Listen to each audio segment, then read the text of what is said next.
The path to Golgotha on any other day would have been nothing more than a pleasant stroll through the bustling streets of Jerusalem. But on this day, the trek would become the most grueling journey any man would ever take. You see, the one who now carried 100 pounds of raw wood and his beaten and bloodied back also bore the sins of all mankind, past, present, and future. No other vessel but his could ever contain the blemish of Eden and the hope of heaven.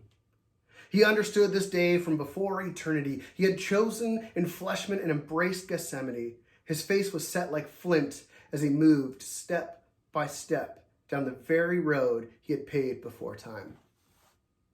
The odd parade of soldiers, criminals, the Sanhedrin, and the Christ left the fortress and worked its way toward the city gates. The streets were filled with visiting Jews from every corner of the empire.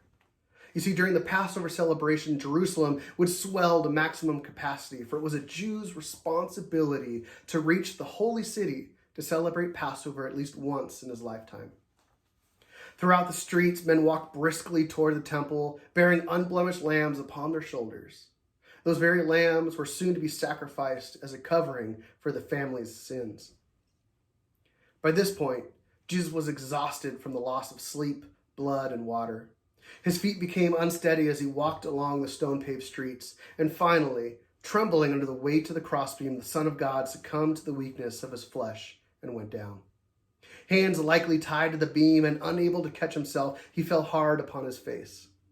The pain was excruciating. Without a moment of relief, the guards grabbed the beam, lifting the bearer who was tied to it.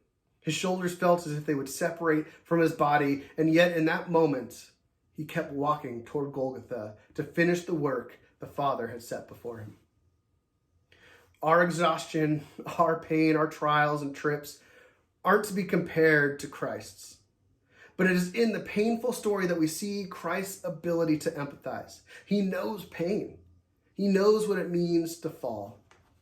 2 Corinthians 1:3-5 says this: "Praise be to the God and Father of our Lord Jesus Christ, the Father of compassion and the God of all comfort, who comforts us in all our troubles, so that we can comfort those in any troubles with the comfort we ourselves receive from God.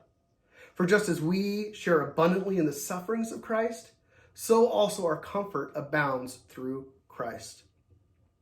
Take a moment. Pour out to God your pain, your hurts, your wounds, and suffering, being confident in his knowledge and his compassion.